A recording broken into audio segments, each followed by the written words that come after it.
क्षण क्षण आंसू आई सुआ परदेस जा डाले रंगीलो मुलुक छूटो सुआ दुरोटी कारण ले। नमस्कार मित्रों, मैं भवानी चुफाल अपने YouTube चैनल भानुमति के पिटारे में आपका स्वागत करती हूँ। आज इस पिटारे से क्या निकला? जैसा कि मैंने एक बहुत पुराना गाना था पहाड़ का, उसकी 2 लाइनें आपके सामने प्रस्तुत की हैं और ये 2 लाइनें शायद आज मेरे इस पिटारे से निकली हुई पहाड़ के दर्द को दर्शाता है। तो आज इस पिटारे से निकला है पहाड़ का दर्द। कई लोगों को शायद ये पहाड़ी कुमाऊनी लैंग्वेज समझ में नहीं आई होगी, तो मैं उन्हें ये एक्सप्लेन करती हूँ। इसमें एक जो निवासी है कुमाऊं का, जो उत्तराखंड का निवासी है, जो पहाड़ों का निवासी है, वह परदेश जा रहा है और परदेश जाते हुए बस में बैठे बैठे वो रोता हुआ गा रहा है कि मेरे परदेश जाते वक्त मेरी आंखों से झरझर आंसू बह रहे हैं क्योंकि मुझसे मेरा ये रंगीला, ये छबीला पहाड़ छूट रहा है। मैं ये पहाड़ की सुंदर वादियों को छोड़कर परदेश की तरफ जा रहा हूं। क्यों? क्या है इसका कारण? इसका कारण है 2 रोटी यानी पेट की आग, यानी परिवार का भरण पोषण। इसके लिए मुझे अपना ये रंगीला पहाड़ छोड़कर परदेश की तरफ जाना पड़ रहा है। बहुत साल पहले की बात है। अक्सर जब हम यहाँ से अपने इस घर से जब हम पहाड़ को जाया करते थे तो बहुत पुराने पुराने गाने उसमें लगे रहते थे, पहाड़ी सॉन्ग लगे रहते थे और उन पहाड़ी सॉन्गों को हम सुनकर एंजॉय करते थे। उस समय तो हमें इनका मतलब समझ में नहीं आता था, बट जब अब हम पहाड़ जाते हैं तो अब हमें उसका मतलब बहुत अच्छे से समझ में आता है। सौभाग्य से मेरे मायके में तो रोड आ चुकी है, पर उस रोड पे चलने के लिए कोई नहीं रह गया। अब मेरे जो दादाजी ने इतनी बड़ी बाखरी बनाई थी, उनके भाइयों ने मिलके, बाखरी होती है मकान, मतलब बाखरी पहाड़ों में कहा जाता है, चिपके चिपके से मकान होते हैं, 2-2, 3-3 कमरों के मकान, वो लगे लंबी सी बाखरी होती है। इतना बड़ा आंगन आज खाली हो गया। और जब हम पहले पहाड़ जाते थे तो हमारी ताई जी लोग, बड़े भाई लोग, सब लोग उधर जाके इतना पूरा सब भरा भरा सा रहता था। वहां पे जगह नहीं होती थी, जगह जगह गाय भैंसे बंधी होती थी। आज देखो पूरी बाखरी खाली पड़ी रहती है, वहां पे उन्हें देखने वाला कोई नहीं है। दादा पुश्तैनी दादा लोगों के बनाए हुए मकान टूट रहे हैं, या कहूं कि सड़क ने गांव में प्रवेश करने में बहुत देर लगा दी। सड़क उस समय गांव पहुंची जब वहां के लोग गांव से निकल गए थे। आज मैं बताना चाहती हूँ, हम भी जाते हैं तो कुछ दिनों के लिए जाते हैं, फिर लौटकर वापस आ जाते हैं। क्यों? क्योंकि हमारा पालन पोषण परवरिश तो प्लेन्स में हुई है ना। हमें पहाड़ का जीवन हम जानते ही नहीं है कि कैसे काम किया जाता है, कैसे वहां सरवाइव किया जाता है, कैसे रहा जाता है। पर जो लोग जानते हैं इस चीज को कि कैसे रहते हैं, कैसे सरवाइव करते हैं, वो पहाड़ों में किस लिए नहीं रहते? उसका एक सबसे बड़ा रीजन है शिक्षा और दूसरा स्वास्थ्य। स्वास्थ्य और शिक्षा ऐसी चीजें हैं कि जो वहां पर आज भी अवेलेबल नहीं है, आज भी प्रॉपरली अवेलेबल नहीं है। आज भी बच्चों को मीलों दूर जाना पड़ता है पढ़ाई करने के लिए, बहुत दूर। एक 4-5 गांव का एक स्कूल हुआ करता है और उसमें भी कई कई जगह पे तो बड़े बड़े, कहते हैं पहाड़ों में, पहाड़ी शब्दों में कहा जाता है, गाड़ गधेरे पड़ते हैं जिनको उन्हें पार करके जाना पड़ता है। जैसे जैसे लोगों की आबादी गांव में खत्म हो गई है, वैसे वैसे वहां जंगल बढ़ गए हैं। अब तो शेर, चीते, भालू सीधे घर के दरवाजे पर आ जाते हैं। रात को आप घर से बाहर नहीं निकल सकते। पहले लोगों का व्यवसाय, जो हमारे दादाजी नानाजी किया करते थे, उनका व्यवसाय होता था खेती। वो खेती करते थे। उस समय भी ये समस्याएं होती थी, पर सरकार ने उतनी बंदिशें नहीं लगाई थी। आज अगर खेती करते हैं तो वहां के कहा जाए गुण, लंगूर, बंदर, ये सब खेती को नष्ट कर देते हैं और रही सही कसर जंगली सुअर पूरी कर देते हैं।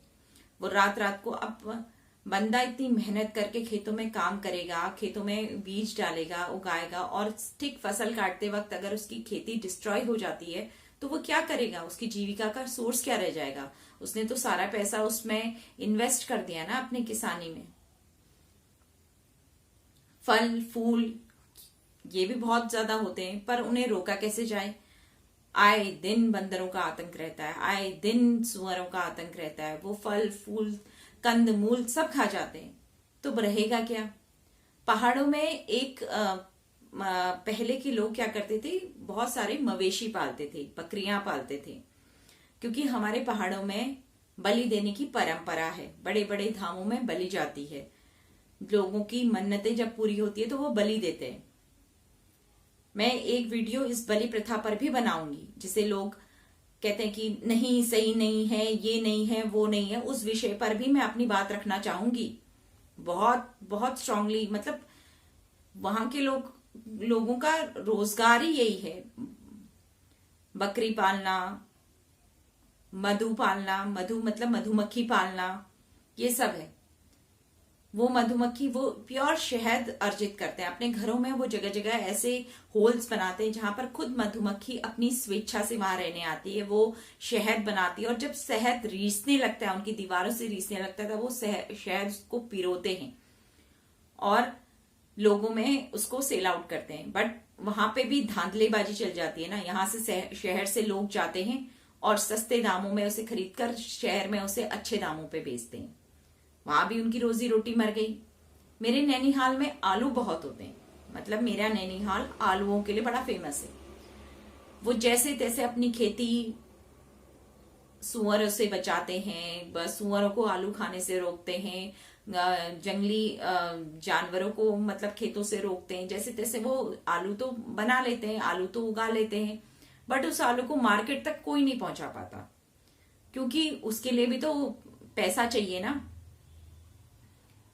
ना वहां की पंचायत कुछ करती है कि सबके आलू इकट्ठा करके मेन मंडी बड़ी बड़ी मार्केटों में पहुंचाया जाए, ऐसा कुछ नहीं करती है। वहां पर लोग औने पौने रेटों में उनके कट्टे कट्टे आलू खरीद के लाते हैं और उससे 4 गुने 6 गुने 7 गुने या कहूं 10 गुने रेट में यहाँ शहरों में बेचते हैं।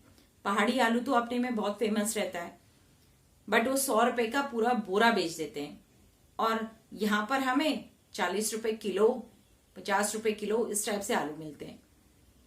उनकी वो उगाने के बाद भी उनके पास ये साधन नहीं है ना कि वो जाके नीचे पहुंचाएं, उसको रोड तक पहुंचाएं, कोई उनका माल मटेरियल बड़ी मंडियों तक पहुंचाएं, ऐसी सुविधाएं वहां पर अवेलेबल नहीं है।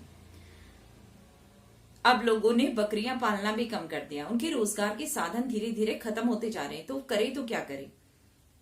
फसलें उगाते हैं तो जंगली जानवर नष्ट कर देते हैं, अगर वो बकरियां पालते हैं तो सरकार रोक लगा देती है, अगर वो कोई चीज उगा जैसे तैसे उगा भी लेते हैं। अब तो पहले जब हम घर जाते थे तो बहुत मतलब साफ सुथरा एरिया, जंगल के एरिया में भी हम अच्छे से जाते थे, वहां रास्ते बने होते थे क्योंकि लोगों का आवत जावत रहता था, आना जाना लगा रहता था। पर अब क्या होता है कि वहां पर इतने घने जंगल हो गए कि अब जाने में भी डर लगता है। लकड़ी काटना तो बिल्कुल मना है, ये तो आपको पता ही है कि पर्यावरण की जिम्मेदारी सिर्फ पहाड़ के लोगों ने या जंगल के आदिवासियों ने ले रखी है पर्यावरण की जिम्मेदारी। बाकी शहर के लोगों का तो कोई कंट्रीब्यूशन नहीं है, वो अपने मन की करेंगे, अपनी सुविधाओं के हिसाब से चलेंगे। आज जब देखती हूँ ना अपने नानी दादा के घरों को देखती हूँ तो मतलब वहां पे अब सब बुजुर्ग ही बुजुर्ग रह गए हैं, जवान तो सब निकल गए कमाई के लिए, वहां सिर्फ बच्चे रह गए हैं छोटे छोटे, वहां की औरतें रह गई हैं, उनकी वाइफ्स रहती हैं उस घरों को खड़ा करने के लिए, उस घर को मेंटेन करने के लिए उनकी वाइफ्स वहां पे रहती हैं, अपने बच्चों को पालती हैं। बच्चे थोड़ा सा समझदार होते हैं तब उन्हें स्कूल भेजती हैं, और काफी मीलों चलने के बाद वो स्कूल पहुंचते हैं।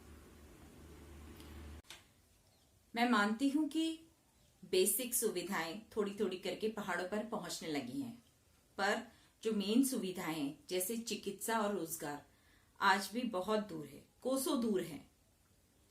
अक्सर यहाँ के उत्तराखंड के न्यूज़पेपर में अक्सर हफ्ते महीने 10 दिन में ये खबर सुनने को मिली जाती है कि एक गर्भवती स्त्री ने प्रसव पीड़ा में उचित इलाज न मिलने के कारण अपनी जान गंवाई।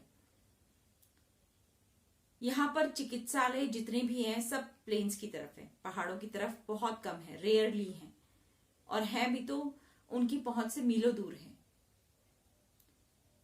और रोजगार के साधन तो जैसे बिल्कुल बंद ही हो गए। उत्तराखंड बनने के बाद से यहाँ पर कोई ऐसा नया डेवलपमेंट नहीं हुआ है कि लोगों को यहाँ स्वरोजगार तो लोग करते हैं, पर कितना, हर कोई स्वरोजगार नहीं कर सकता, हर कोई इतना कैपेबल नहीं होता कि वो स्वरोजगार कर सके।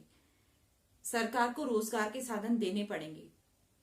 यहाँ पर बहुत फेमस मतलब जो हॉस्पिटल्स हैं उनकी ब्रांचेस भी खुलती हैं तो प्लेन्स की तरफ खुलती हैं, पहाड़ों की तरफ नहीं।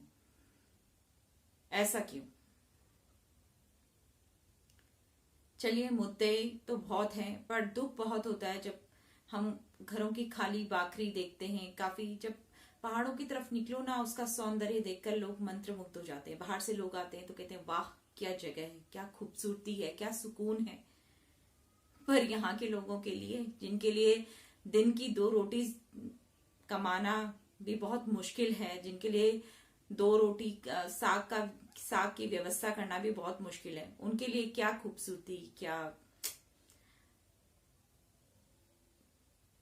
कहूं, कहने के लिए मतलब कुछ है ही नहीं, कुछ नहीं है। खाली होती हुई बाखरियां ही हैं बस। सड़कें पहुंच गई हैं पर लोग निकल चुके हैं वहां से। उनको काश कुछ ऐसा हो पाता कि उनको दोबारा से विस्थापित किया जाता, उनको री एस्टेब्लिश किया जाता, उन्हें घर पे रोजगार प्रोवाइड किया जाता, अच्छी शिक्षा चिकित्सा प्रोवाइड की जाती।